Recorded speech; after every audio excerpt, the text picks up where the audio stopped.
Bismillahirrahmanirrahim. Assalamu alaikum viewers. I'm Dr. Asad.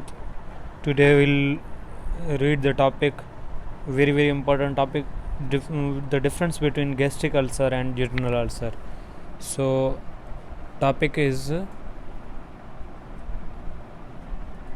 difference between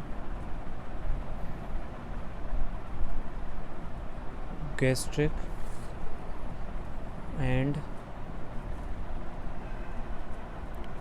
duodenal ulcer. So here we write gastric ulcer,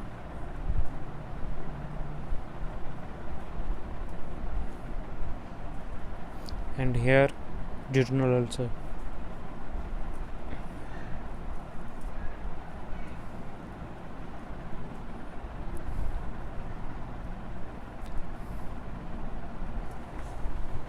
So first difference is pain. Difference on the basis of pain. Pain in the gastric ulcer can be greater during or with meals.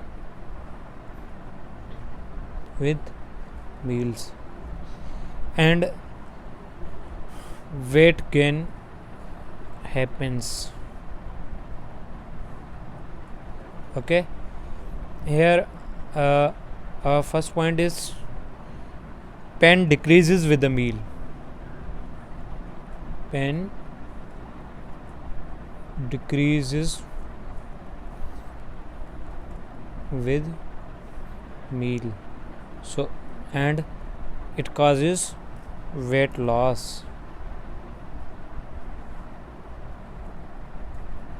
So first point, I hope I understand. Pain in the gastric ulcer increases with the meal, and pain in the duodenal ulcer decreases with the meal. H. pylori infection. Second point is H. pylori infection. Okay guys, it is almost 70% in gastric ulcer and 90% in cases of duodenal ulcer. So 70% H. pylori infection occurs in gastric ulcer, and 90% almost duodenal ulcer having H. pylori infection. Mechanism. Third main difference is the mechanism. Okay guys, I'm making it very simple for you so you can understand. Decrease mucosal protection against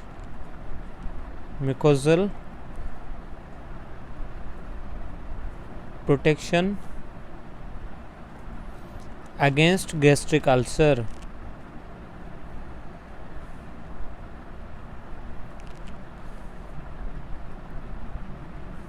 Okay, mechanism of gastric ulcer is decreased mucosal protection against gastric ulcer. Here in the duodenal ulcer, decreased mucosal protection or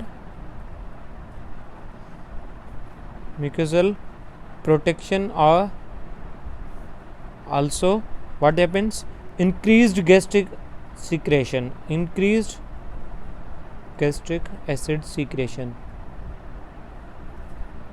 Okay,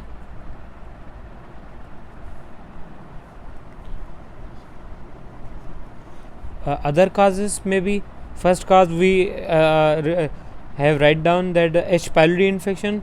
Other causes may be NSAIDs can cause gastric ulcer. Okay, and here disease we say as Zollinger-Ellison syndrome.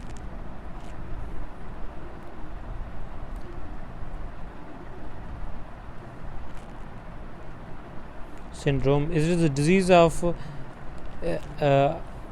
esophagus. We'll read it in a different lecture. So here I write the heading other causes. Okay, number 4 point we have written. Now we'll move up to point number 5. Point number 5 is risk of carcinoma. Risk of carcinoma. Okay, it's a main point. Risk of carcinoma in gastric ulcer increases. Okay, increases, while here only benign conditions occur, not carcinoma. Benign conditions only. Okay, number 6 difference is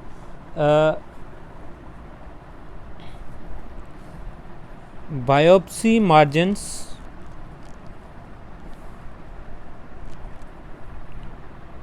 to rule out the malignancy. Rule out the malignancy in cases of gastric ulcer.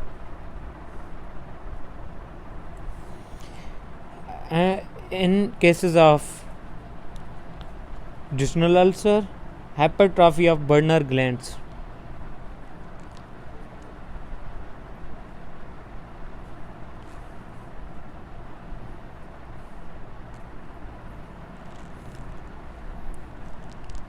I have almost missed spelling.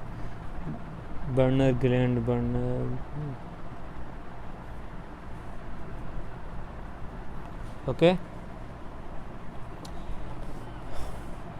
and I'm going to write their complications also. What are the complications that occur due to these both? Combinedly, I'm telling you.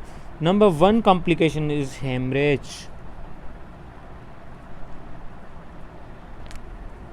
Hemorrhage. Number second complication is obstruction to the intestine or stomach portions. End of the stomach, we can say. Obstruction of intestine. Small intestine is obstructed in duodenal ulcers. Number 3 is perforation.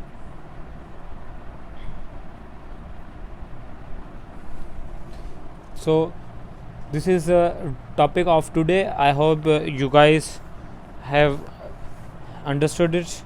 So I'll repeat in a second.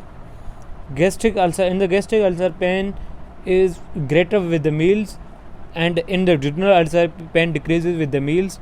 Here weight gain happens, here weight loss happens, and H. pylori infection is almost 70% in cases of gastric ulcer and 90% in cases of duodenal ulcer. What is the mechanism? Decreased mucosal protection against gastric ulcer in cases of gastric ulcer, and decreased mucosal protection, or another phenomenon, another mechanism, gastric acid secretion increases. Other causes are NSAIDs cause gastric ulcer usually, and Zollinger-Ellison syndrome, esophageal syndrome, which also causes duodenal ulcer. Gastric ulcer, risk of carcinoma increases, and benign conditions happen only in duodenal ulcer. Biopsy margins. We use biopsy margins to rule out malignancy in cases of gastric ulcer, while in hypertrophy of Werner gland only seen in cases of duodenal ulcers. And at the end, I have written complications of gastric and duodenal ulcers: hemorrhage, obstruction of intestine, and perforation. Okay, gastric and duodenal. I will tell you that the gastric duodenal ulcers, posterior hemorrhage occurs more than the interior one, and bleeding from left gastric artery occurs. Okay. Obstruction happens in case of duodenal mostly. Okay.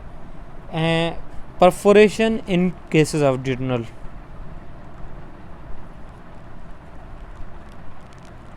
So hemorrhage mostly occurs in cases of gastric ulcer. Gastric ulcer, you can write it here. Gastric ulcer complication, hemorrhage, and obstruction and perforation in cases of duodenal ulcers. Thank you so much. I hope you got a bit of knowledge from me and my lecture. Thank you so much.